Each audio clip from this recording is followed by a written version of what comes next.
a empezar a grabar, ahí está.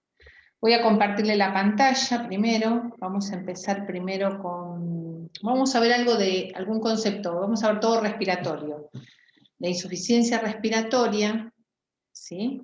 Y después vamos a entrar en EPOC y en asma para que uno pueda entender. Y vamos a ver si podemos también comentar algo de las neumonías por COVID, ¿sí?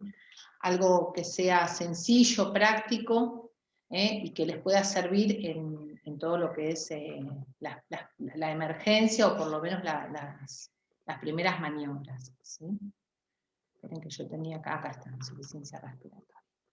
Vamos a ver si podemos irnos con este concepto de insuficiencia respiratoria. Esperen que voy a ir cerrando ventanas. Ahí ven mi pantalla. Esperen que... Acá. Esperen que les abro el power acá. Este, ¿no? Sí, este. ¿Ahí ven mi pantalla? Sí. Ay, sí, ahí se ve, doctora. Ay, perfecto, perfecto. Bueno, vamos a comenzar. A ver, yo les puse para que entren directamente. Si hay alguno que se me queda afuera, me avisan, pero les puse para que entren directamente.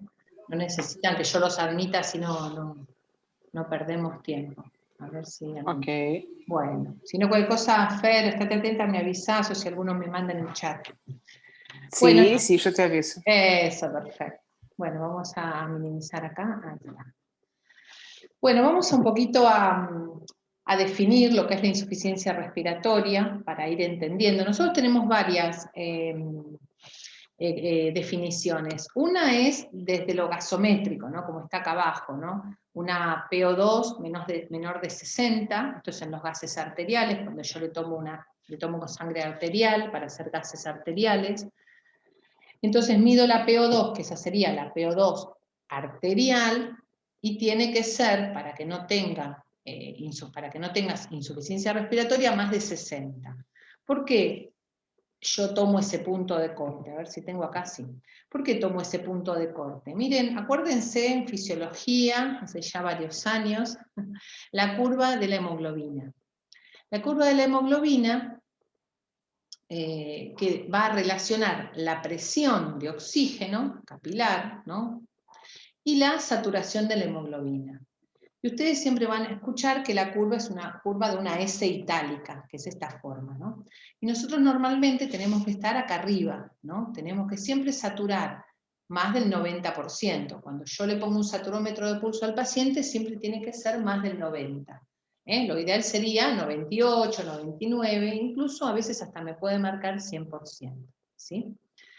Esa hemoglobina quiere decir que toda la hemoglobina está completa de las moléculas de oxígeno, sale del pulmón y se la lleva a los órganos, ¿sí? O sea, la sangre arterial está completamente saturada, que va a ir hacia los órganos a llevarle el oxígeno, ¿sí? Entonces, fíjense que con variaciones de oxígeno, ¿sí? De 70, 75, no hay muchos cambios en la saturación, ¿sí? Entonces nosotros siempre nos manejamos acá. Si baja un poco el oxígeno, incluso si baja el oxígeno, por ejemplo, en la altura, siempre nos vamos a manejar acá. ¿Por qué? Porque tenemos mecanismos compensadores. Aumentará la cantidad de glóbulos rojos, aumentará la frecuencia cardíaca, aumentará la respiración, pero tratamos de que la hemoglobina siempre se sature casi cercana al 100% y más del 90%. Acuérdense ese valor que yo les dije de 60 milímetros de mercurio. Es el valor en donde fíjense que la curva cae bruscamente. Por eso es importante siempre mantener una saturación más del 90 y con más de 60 milímetros de mercurio. ¿Por qué? Porque menos de 60 es donde la curva de hemoglobina o la hemoglobina cae rápidamente la saturación, ¿sí? Por ejemplo, si yo tengo un oxígeno que tengo 80 y baja a 70, la saturación sigue siendo más del 90%. Pero si yo tengo de 60 a 55, ahí la saturación puede bajar de 90 a 80, y ahí estamos en problemas. ¿Entendido ese concepto? Vamos a volver acá. Por eso que nosotros la insuficiencia respiratoria la vamos a definir por la hipoxemia, o sea, la disminución del oxígeno en sangre, ¿sí? O la hipoxia, la disminución del oxígeno en los tejidos, ¿sí? Y siempre aparece ante la hipoxia mecanismos compensatorios, ¿sí? Entonces nosotros, si empezamos a aumentar la frecuencia respiratoria, para tratar de que el poco oxígeno que hay o el poco oxígeno que pueda llegar se compense, por ahí no voy a llegar a tener trastornos en la presión de dióxido de carbono. Es más, incluso la presión de dióxido de carbono incluso va a disminuir con el aumento de la frecuencia respiratoria. Entonces muchas veces la insuficiencia respiratoria tiene dos componentes. Una es la hipoxemia, y puede o no estar acompañado con hipercapnia, o sea, con aumento de la presión de dióxido de carbono. Entonces, vamos a dividir a las insuficiencias cardíacas en una más leve y una más grave, digamos. Ambas tienen disminución de oxígeno, según lo que les decía de la hemoglobina, menos de 60. Es por esto, por la curva de la hemoglobina. Y esto me va a llevar a una saturación menos de 90. ¿Sí? Y la otra es ver si tiene o no tiene retención de dióxido de carbono.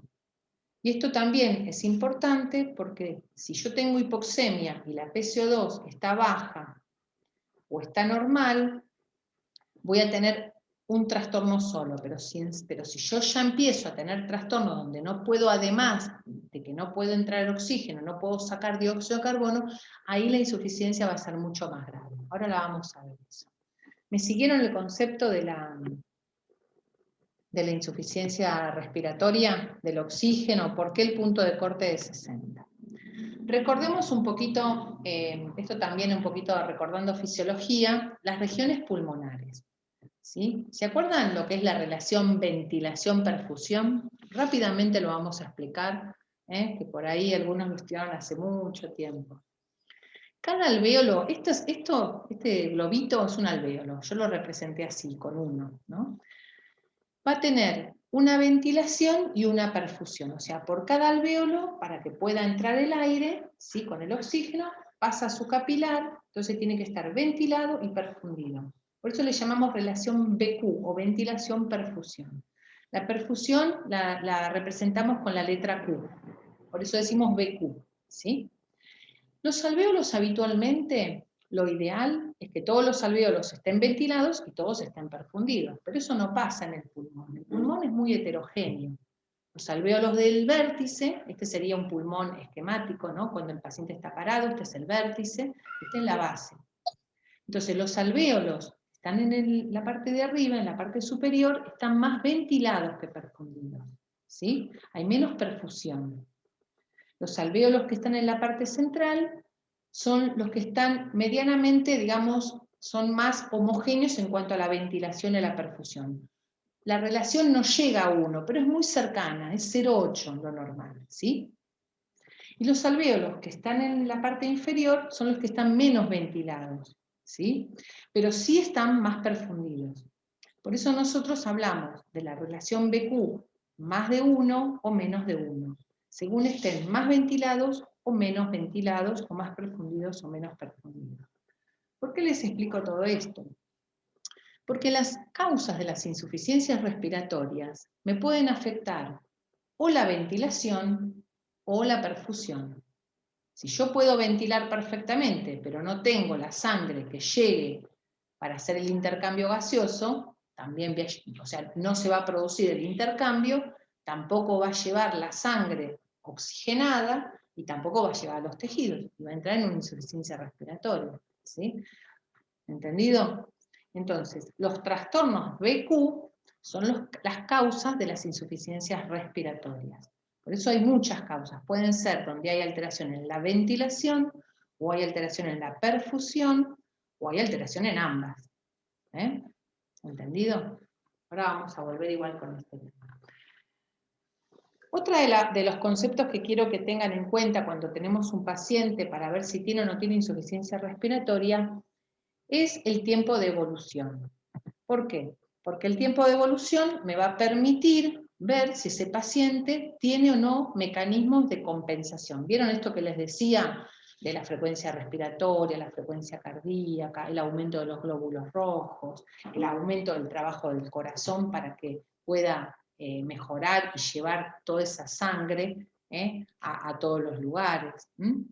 la extracción de oxígeno. Entonces es importante ver el tiempo. No es lo mismo si hay una obstrucción, por ejemplo, de vía aérea, donde de golpe deja de recibir oxígeno, ¿sí? Ese paciente rápidamente no va a recibir oxígeno, y puede llevar a la muerte.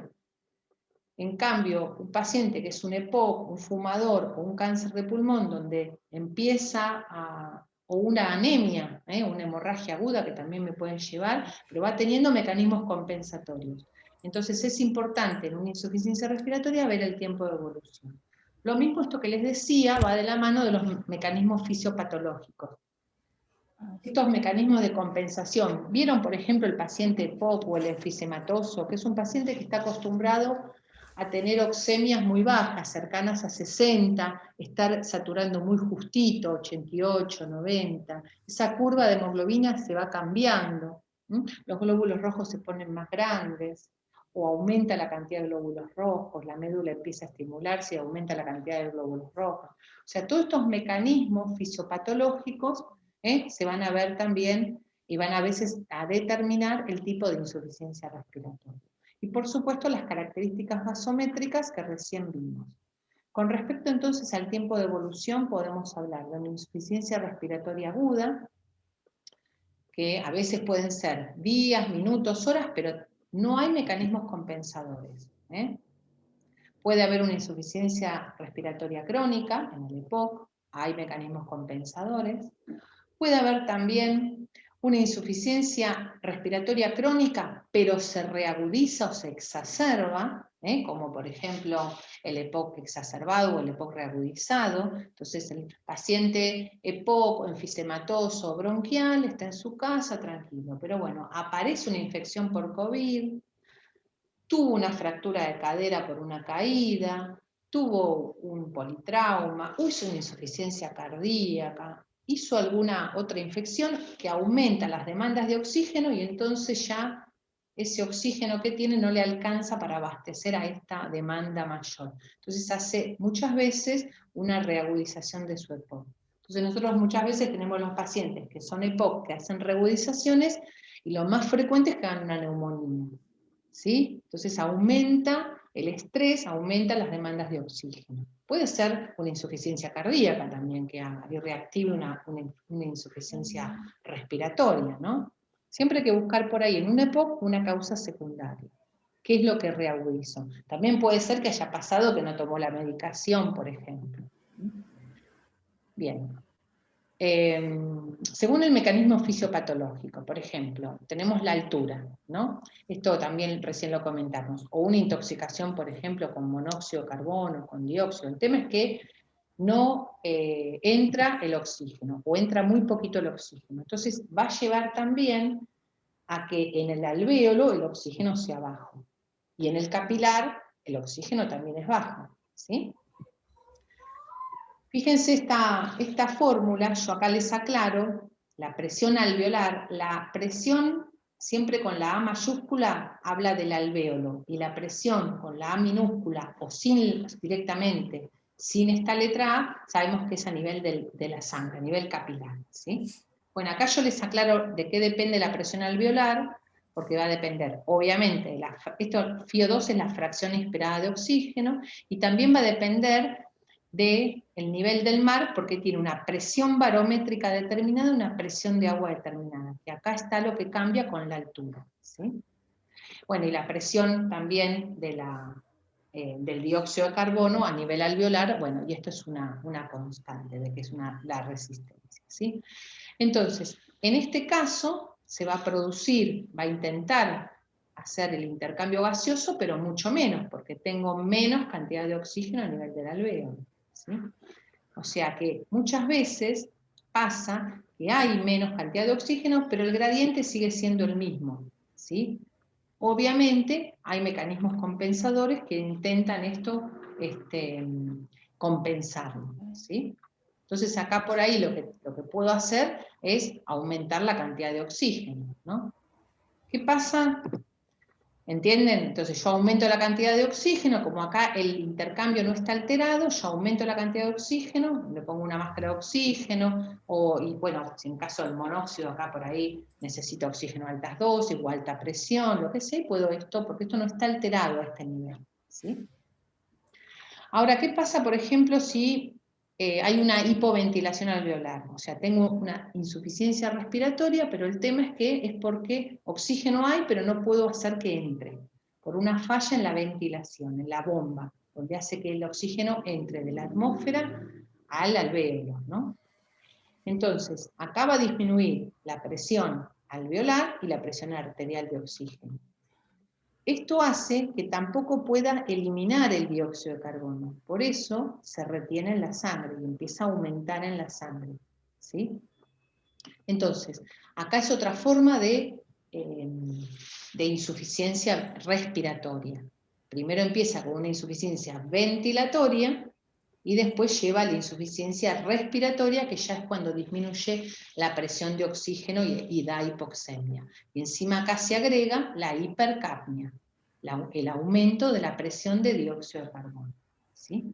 Esta es otra de las causas muy frecuentes. Acá les puse algunas causas: alteraciones del sistema nervioso central, enfermedades neuromusculares, o a veces, por ejemplo, nosotros en el hospital pasa muchas veces el tema de los traumas, un trauma de tórax, por ahí no es un trauma, por ahí tiene fractura 2, 3 costillas, que no lo descompensa, no es que va a sangrar ni nada, pero resulta que tiene dolor, o mismo a veces pasa dolores abdominales que se transmiten hacia el tórax, entonces el paciente no puede respirar, ventila poco y termina reteniendo dióxido de carbono. Y esto después, como consecuencia, también disminuye la entrada de oxígeno. Esto lo vemos muy frecuentemente. ¿Hasta ahí venimos bien, chicos?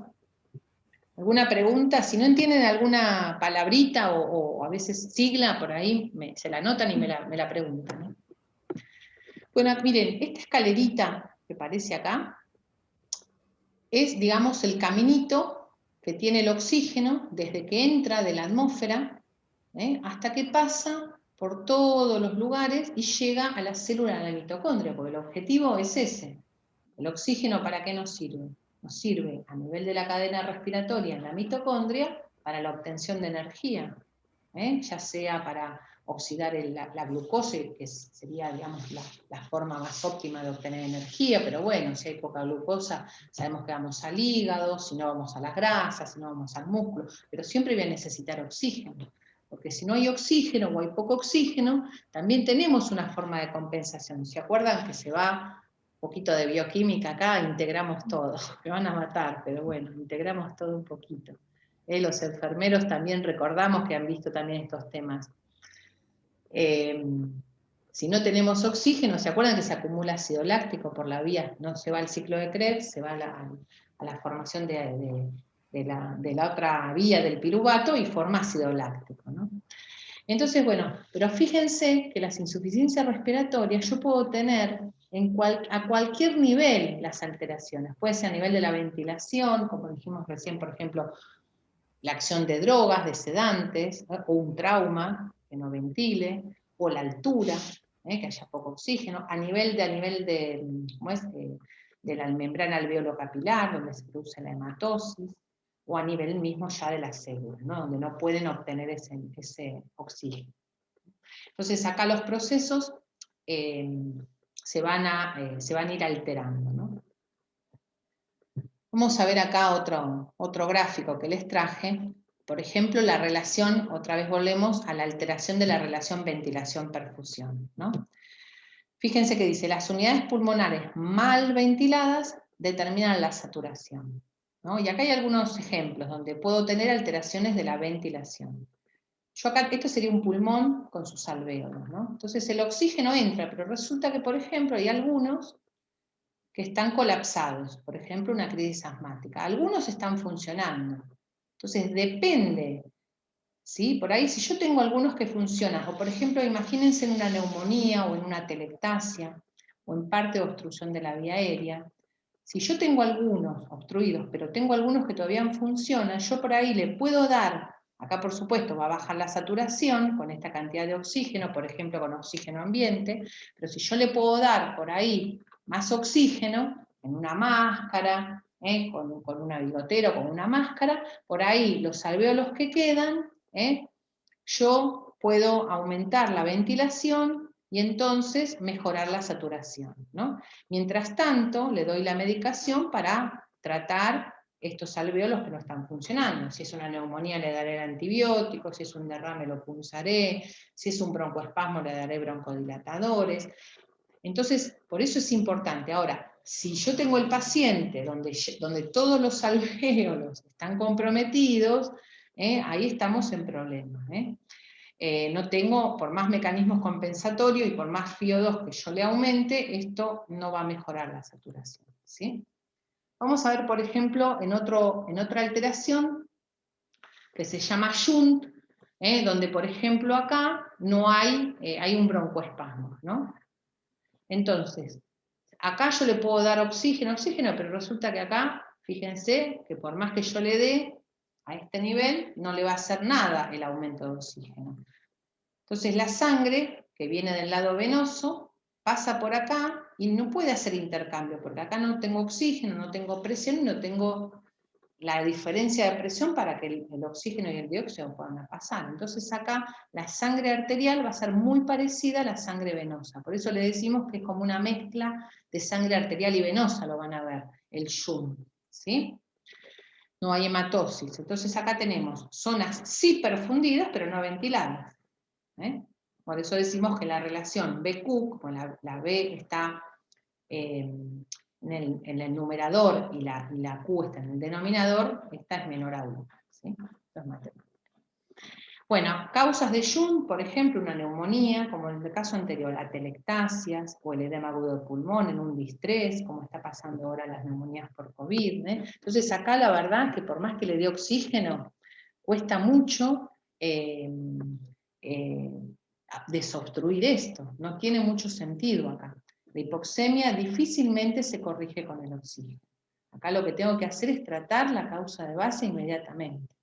Por eso nosotros, por ejemplo, en el caso de las neumonías por COVID o en los síndromes de distrés respiratorio, ya con pacientes incluso en terapia intensiva, lo que hacemos es darlos vuelta, hacer la ventilación prono, ¿sí? Para poder, vamos a ir para atrás, para poder aprovechar estos alvéolos que por ahí todavía no están comprometidos, ¿no? Vuelvo otra vez para acá. No sé si eso se entiende. Después, si no, volvemos sobre el tema.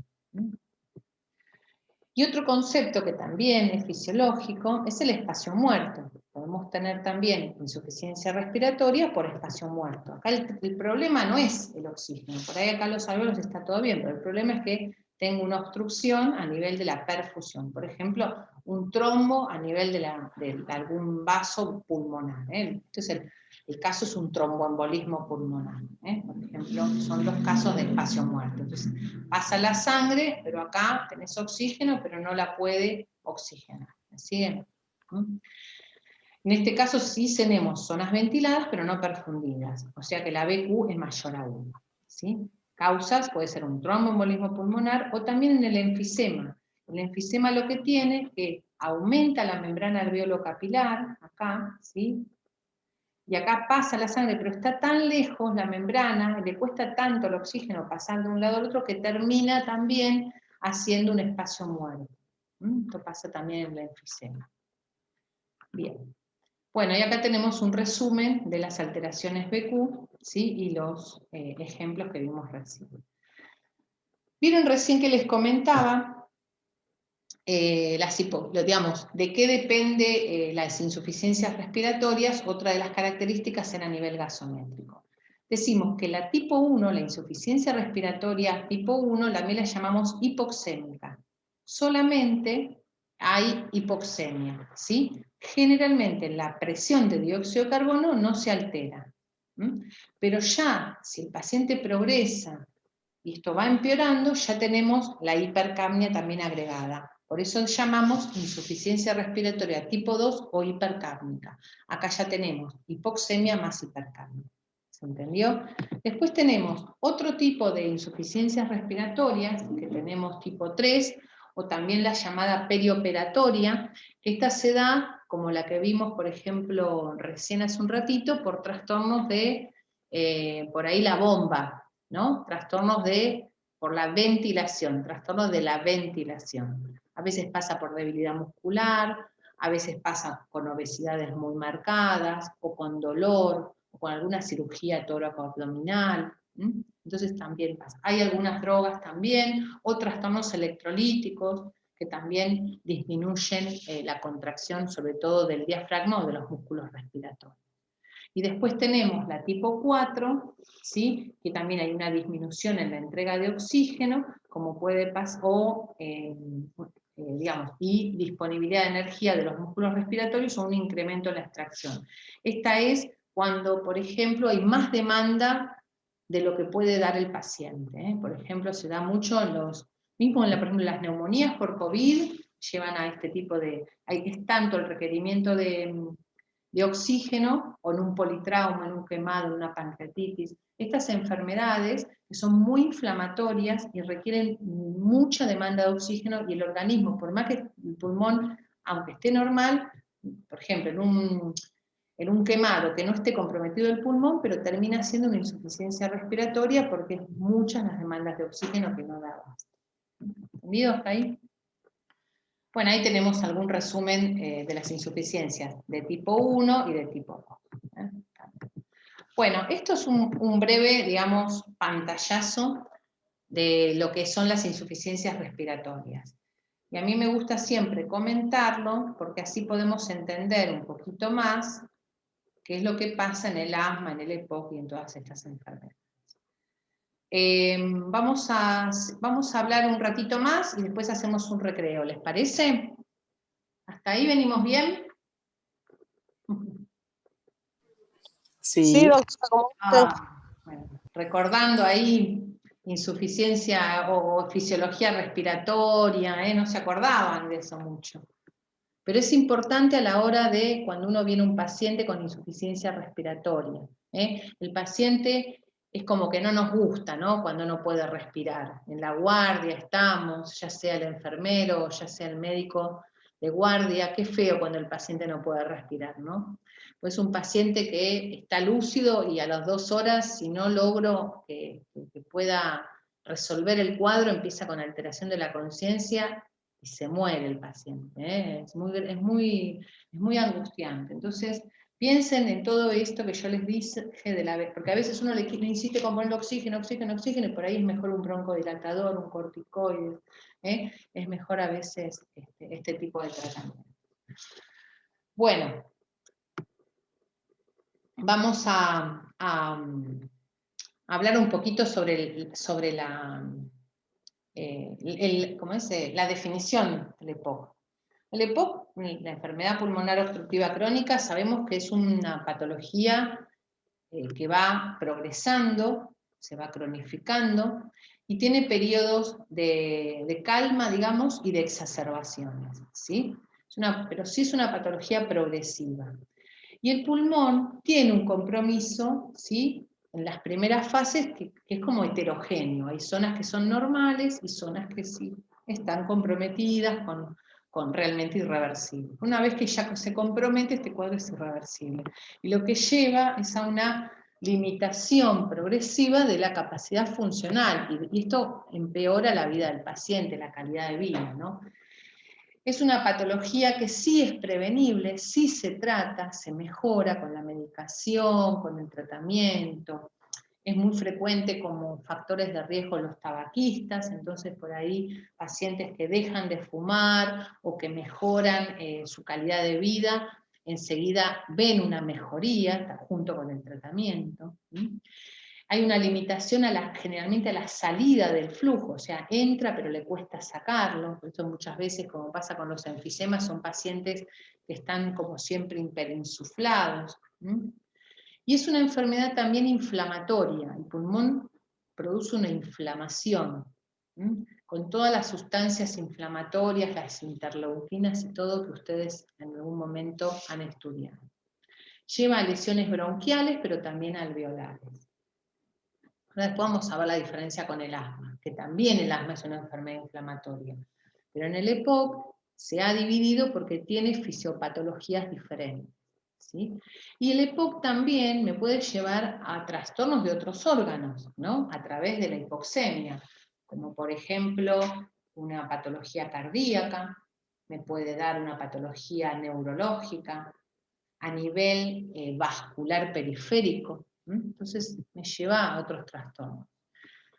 Es importante reconocer y encuadrar al paciente, esto no es tanto de la emergencia, pero para que ustedes sepan, te viene un paciente EPOC, bueno, ¿en qué estadio está, no? Si tiene un funcional respiratorio, nosotros el EPOC, no va a ser el objetivo de esta clase, digamos, hacer el diagnóstico de EPOC, pero si ustedes sepan que se hace a través de una espirometría. Entonces, a eso le llamamos funcional respiratorio. ¿Qué cantidad de aire puede entrar? ¿Qué cantidad de aire puede sacar? ¿Cuáles los parámetros de saturación, la presión de dióxido, ¿no? Pero principalmente lo que yo voy a valorar es la capacidad pulmonar. ¿Se acuerdan los volúmenes y capacidades pulmonares? Que lo hago a través de la espirometría, ¿sí? Y eso me va a dar un dato, que este es muy importante, que es el BEF sub 1. El BEF sub 1 es la cantidad de aire que elimina, o sea, es el volumen expirado forzado, ¿sí? Eso quieren decir las siglas, en el primer segundo. ¿Sí? Entonces al paciente lo que hace, para recordar un poquito cómo era la espirometría, es como un tubo donde uno sopla y eso mide la cantidad de aire, ¿sí? Y tiene que tomar aire y eliminarlo, ¿sí? Rápidamente, y esa cantidad de aire me va a valorar la fuerza muscular. Entonces es muy importante ver qué tipo de EPOC, cuando se exacerba, tenemos, porque si no, va a mejorar, pero si no, no va a mejorar, incluso va a requerir asistencia respiratoria. Y esto le voy a hacer un paréntesis, y es muy importante saber qué estadio está en EPOC, porque a veces son pacientes que no son, como están en su etapa final o terminal de su enfermedad pulmonar, no sería bueno ponerlos en respirador, porque la verdad que no van a salir nunca, a veces uno los espera un poco más y por ahí recupera. Si los pone rápidamente el respirador, ya los condena a que realmente le cueste mucho salir o realmente que no salgan nunca y la mortalidad es mucho más alta en estos pacientes. Bueno, el factor de riesgo más importante dijimos que era el tabaquismo. Tenemos otros, ¿no? Otras enfermedades infecciosas, crónicas, la tuberculosis, algunos pacientes asmáticos también llevan después a hacer EPOC, ¿no? Sí, es verdad que se subdiagnostica, por eso es importante, hay toda una campaña de detección a los pacientes con EPOC. Bueno, yo acá voy a ir pasando un poco para no dilatar la clase, después la ven tranquila, estas diapositivas yo se las paso en el Classroom, no se las paso en el grupo. Los factores que desencadenan una exacerbación o una reagudización más frecuentes son las infecciones, ¿no? Pero puede haber, por ejemplo, una insuficiencia cardíaca, cambios de temperatura, actividad física. Digamos, la actividad física como algo que, por ejemplo, es obligado, porque uno en realidad, un paciente EPOC, después van a ver que está bueno que hagan una actividad física siempre acorde a su edad y a su condición física, ¿no? Pero por ahí es un paciente que uno le recomienda una caminata, o por ahí puede hacer andar en bicicleta, hacer alguna cosa con un poquito para que pueda aumentar la capacidad pulmonar, depende del grado de EPOC, se puede utilizar, ¿no? Bueno, y vamos a ver esto último y después hacemos un recreo, si no se me van a dormir. Hay tipos de clasificaciones, los graves tipo 1, los moderados tipo 2, o los leves, los graves, moderado y leve. Y esto va a depender de los síntomas que tiene y la cantidad en cuanto a los síntomas, principalmente la disnea, la presencia de tos y expectoración. Y después también si tiene o no exacerbación. Bueno, acá le puse algunas de las referencias. Estos son los criterios de Antoniesen, criterios mayores, criterios menores, después lo ven bien, para el diagnóstico de EPOC. Las causas que pueden exacerbar, esto es enfermedad aguda, ¿no? Que exacerban el EPOC, los virus, las bacterias, otros microorganismos y también otros trastornos que no son infecciosos. ¿no? El diagnóstico ya lo vimos, que lo hacemos a través de... También nosotros podemos hacer, se hace radiografía, se hace gasometría, se hace la espirometría, ¿no? O sea, tiene varias formas de hacer el diagnóstico del EPOC. Los síntomas más importantes son la disnea, ¿sí? Acá tenemos las diferentes tablas de diferentes tipos de disneas. Depende, esta está relacionada, por ejemplo, a la actividad. Si tiene disnea o no tiene disnea, o tiene disnea a esfuerzos cada vez mayores hasta que tiene disnea en reposo, ¿no? Son los grados más graves. Después también vamos a ver la frecuencia respiratoria, la hipercapnia, y también si tiene o no fatiga muscular, ¿no? Los gases también es importante para ver qué oxígeno maneja y qué, sobre todo, presión de dióxido maneja. A veces son pacientes que no son hipoxémicos, pero sí son EPOC porque manejan presión de dióxido de carbono elevada. Por ejemplo, tiene una presión de oxígeno de 65, tampoco es que regalan mucho, pero una presión de dióxido de carbono en 50, 52, y vamos a ver que el bicarbonato, por una cuestión para evitar la acidosis metabólica, compensa un poco, entonces el bicarbonato está un poquito más alto. Eso es un EPOC típico crónico. Después lo vamos, si quieren, a repasar un poquito eso. Bueno, vamos a hacer un pequeño impasse, ¿sí? Antes de seguir, hacemos 5 minutos de recreo, chicos, ¿quieren? Se toman un mate, un cafecito, y en 5 o 10 minutos nos volvemos a conectar, con el mismo link. ¿Les parece? Salvo que tengan alguna pregunta puntual.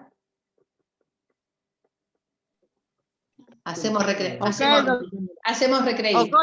Así dejo de grabar. 5 minutos. Perfecto. Si tienen alguna pregunta, me la comentan ahora cuando. Entonces, en 10 minutitos nos conectamos. Dale. Dale. Gracias. Dejo de grabar y ahí entonces voy a salir. Ahí.